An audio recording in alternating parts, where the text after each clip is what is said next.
और रुक करते हैं अब सुपरफास्ट खबरों का।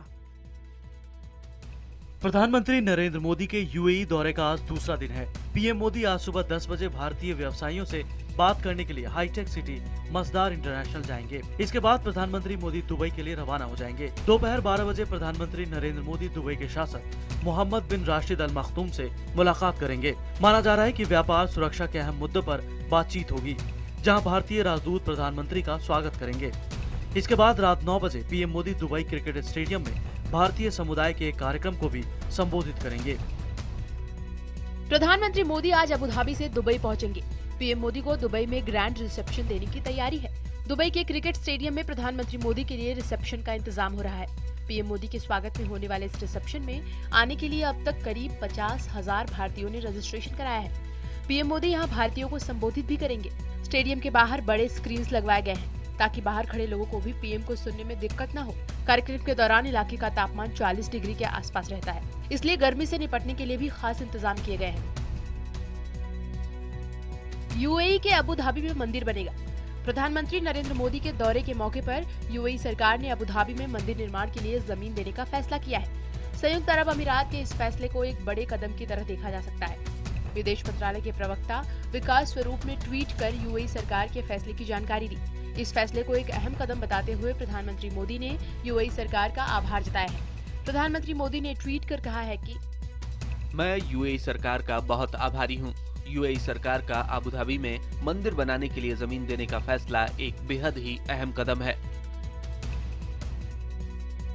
मिशन अरब पर यूएई पहुंचे प्रधानमंत्री नरेंद्र मोदी दाऊद इब्राहिम पर शिकंजा कसने की तैयारी में है। आज भारत यूएई में द्विपक्षीय वार्ता होनी है। सूत्रों के मुताबिक दाऊद पर नकेल कसने के लिए भारत यूएई को दाऊद से जुड़ा एक डॉजियर देगा। इसमें दुबई में मौजूद उसकी तमाम संपत्तियों का ब्यौरा होगा। साथ ही इसमें उसके भाई अनीस की कंपनियों का भी ब्यौरा है। यही नहीं, इसमें दाऊद के हालिया ठिकानों और उसके इंटरसेप्ट की भी सूचना होगी। दरअसल भारत की कोशिश है कि दाऊद के लिए यूएई के दरवाजे हमेशा के लिए बंद हो। भारत यूएई के मोस्ट वांटेड दाऊद की इन संपत्तियों को सीज करने की मांग करेगा। आपको बता दें कि दाऊद का बिजनेस यूएई में काफी फैला हुआ है और यहाँ की कई कंपनियों और होटलों में उसका पैसा लगा है।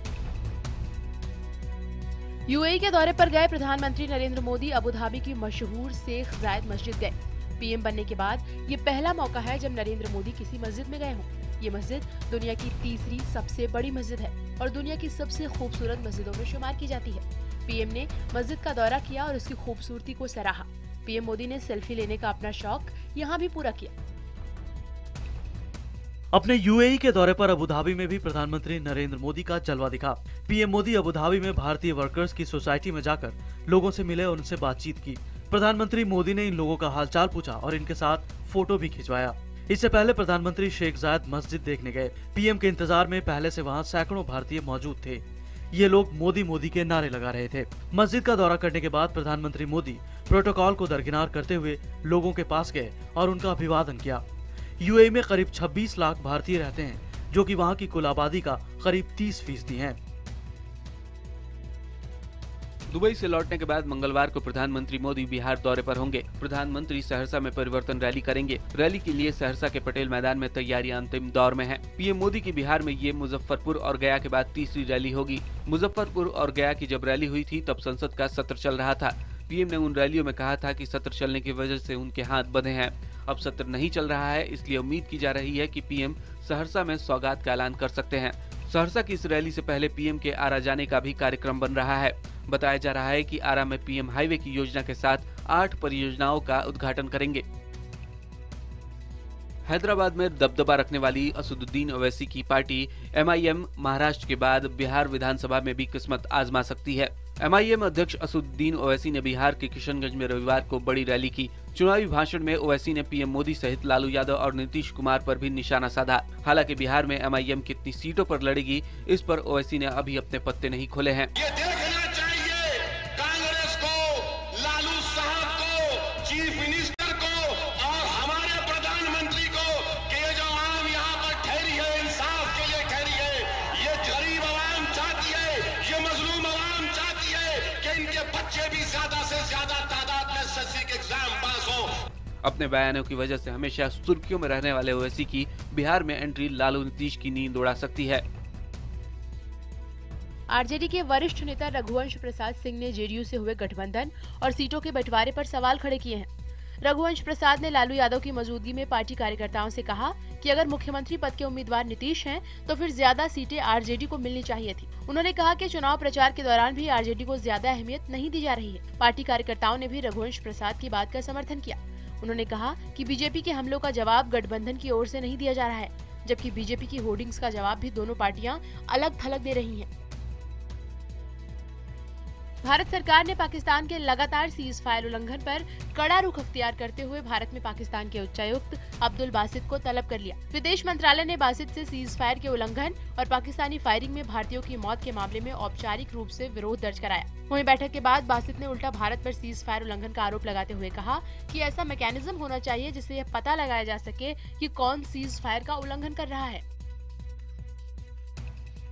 उत्तर प्रदेश की राजधानी लखनऊ में रविवार से रिलायंस जियो की जियो नेट हाई स्पीड वाईफाई सेवा का शुभारंभ हो गया। जैसे ही मुख्यमंत्री अखिलेश यादव ने मोबाइल फोन पर बटन दबाया, लखनऊ के हजरतगंज में रिलायंस जियो इन्फोकॉम लिमिटेड की जियो नेट हाई स्पीड वाईफाई सेवा का शुभारंभ हो गया। फिलहाल ये सेवा हजरतगंज चौकी से परिवर्तन चौक तक करीब 1 किलोमीटर के दायरे में शुरू की गई है। शुरुआती कुछ दिनों तक ये सुविधा पूरी तरह से फ्री है। इसके बाद पहले 20 मिनट तक ये मुफ्त होगी और इसके बाद इस्तेमाल के लिए चार्ज लगेगा। इस पहल के जरिए पूरे हजरतगंज को 24 घंटे वाईफाई जोन में बदला जाना है। जियो चैट में लखनऊ के लिए विशेष सिंबल भी तैयार करने की योजना है।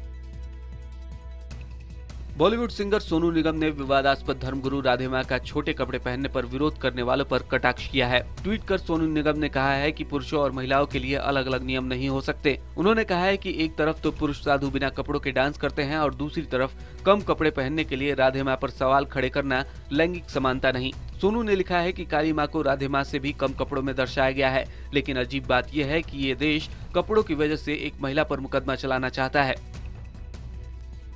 बाल ठाकरे को आतंकी बताने के मामले में तहलका के संपादक के खिलाफ आज मुंबई में मामला दर्ज हो सकता है। खोजी पत्रिका तहलका में आतंकियों के साथ बाल ठाकरे की तस्वीर छापने को लेकर शिवसेना और एमएनएस ने सवाल उठाए हैं। महाराष्ट्र नवनिर्माण सेना के नेता बालानंद गावकर ने तहलका के संपादक मैथ्यू जोसेफ के खिलाफ शिकायत दर्ज कराई है। वहीं शिवसेना ने इसे पब्लिसिटी का हथकंडा बताया है और कहा है कि वो अपने तरीके से तहलका को जवाब देगी। बता दें कि पत्रिका के मुख्य पेज पर याकूब मेमन, दाऊद इब्राहिम और भिंडरावाला के साथ ही बाल ठाकरे की तस्वीर को छापकर पूछा गया है कि इनमें से सबसे बड़ा आतंकी कौन है। दिल्ली में लोकायुक्त की नियुक्ति को लेकर दिल्ली हाईकोर्ट में आज अहम सुनवाई होगी। दिल्ली विधानसभा में विपक्ष के नेता विजेंद्र गुप्ता की याचिका पर भी सुनवाई इसी के साथ होगी। बीजेपी विधायक और विपक्ष के नेता विजेंद्र गुप्ता ने करीब 1.5 साल से खाली पड़े लोकायुक्त पद को भरने के लिए पूर्व विधायक सत्यप्रकाश राणा की हाईकोर्ट में दायर जनहित याचिका पर हस्तक्षेप याचिका दायर की है। याचिका में कहा गया है कि बतौर विपक्ष के नेता उन्हें अभी तक लोकायुक्त की नियुक्ति के संबंध में कोई जानकारी नहीं दी गई है, जबकि सरकार ने अदालत में ये कहा है कि लोकायुक्त की नियुक्ति की प्रक्रिया जारी है। गुप्ता ने मामले में स्वयं को पक्षकार बनाने की मांग करते हुए दिल्ली सरकार पर मामले में अदालत को गुमराह करने का आरोप लगाया है। दिल्ली की झुग्गियों में रहने वालों के लिए खुशखबरी है। दिल्ली सरकार ने लंबे वक्त से लंबित पड़े झुग्गी वालों के बिजली बिल माफ करने का फैसला किया है। दिल्ली सरकार पुराना बकाया बिल जमा करने पर लोगों को 80% तक की छूट देने की तैयारी कर रही है। वहीं झुग्गी वालों के बकाया बिलों का निपटारा 250 रुपए महीने की दर से किया जाएगा। बताया जा रहा है कि सरकार ने इसके लिए ऑर्डर भी पास कर दिया है। अब जल्द ही इसकी आधिकारिक घोषणा भी कर दी जाएगी।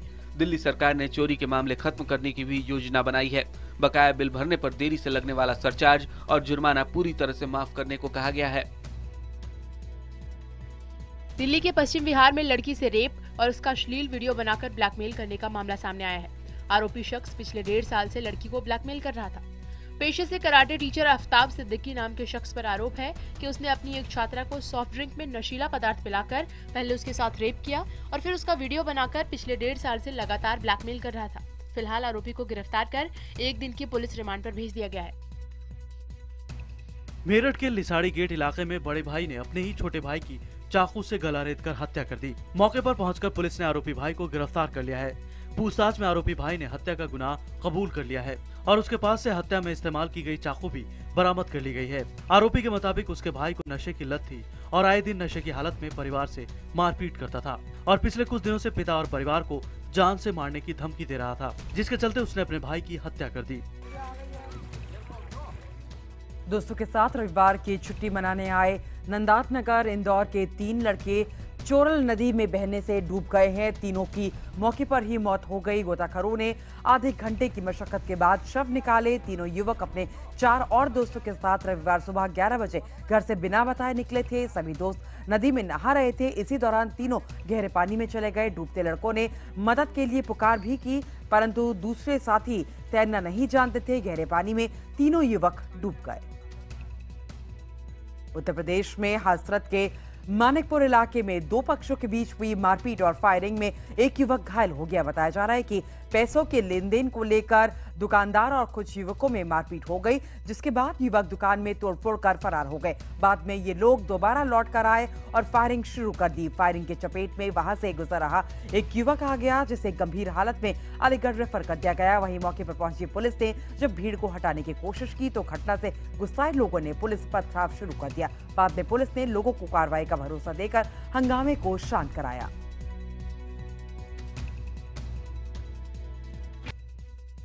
वर्ल्ड चैंपियनशिप में सिल्वर मेडल जीतकर इतिहास रचने वाली साइना नेहवाल आज हैदराबाद पहुंचेंगी। ये पहली बार है जब किसी भारतीय ने वर्ल्ड चैंपियनशिप में सिल्वर मेडल पर कब्जा जमाया हो। रविवार को हुए मुकाबले में साइना ने नंबर 1 खिलाड़ी कैरोलिन को कड़ी टक्कर दी, लेकिन कांटे के इस मुकाबले में स्पेन की खिलाड़ी ने बाजी मार ली। 59 मिनट तक चला ये मुकाबला साइना 16-21, 19-21 से हार गयी। इस हार के बावजूद साइना वर्ल्ड चैंपियनशिप का सिल्वर जीतने वाली पहली भारतीय बन गई हैं। साथ ही वो वर्ल्ड नंबर 1 की दावेदार बन गई हैं। आज जारी होने वाली नई रैंकिंग में साइना नेहवाल टॉप पर होंगी।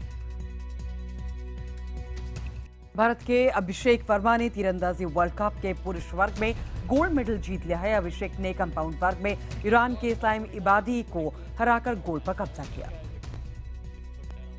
इंग्लिश प्रीमियर लीग फुटबॉल मुकाबले में मैनचेस्टर यूनाइटेड ने एस्टन विला को 1-0 से हरा दिया। इदनान ने मैच का एकमात्र गोल दागा। इस जीत के साथ ही मैनचेस्टर यूनाइटेड की टीम पॉइंट्स टैली में पहले नंबर पर पहुंच गई है। बायर्न म्यूनिख ने भी मुंडेल्सका फुटबॉल टूर्नामेंट में जीत के साथ शुरुआत की है। बायर्न की टीम ने हैम्बर्ग को 5-0 से हरा दिया। थॉमस मुलर ने के मुकाबले में 2 गोल दागे। इंडोनेशिया का एक विमान पापुआ न्यू गिनी के पास लापता हो गया है। त्रिगना एयर सर्विस के विमान में 5 बच्चे और क्रू के 5 सदस्यों के साथ कुल 54 लोग सवार हैं। इस विमान जयापुरा सेंतानी हवाई अड्डे पर पापुआ प्रांत के राजधानी जयापुरा के दक्षिण क्षेत्र के बीच उड़ान पर था। अमेरिका के पर्ल हार्बर में शानदार आतिशबाजी की गई। ये मौका दूसरे विश्व युद्ध के खेल खत्म होने की 70वीं वर्षगांठ का था। आपको बता दें कि ये युद्ध जापान के सरेंडर करने के बाद खत्म हुआ था।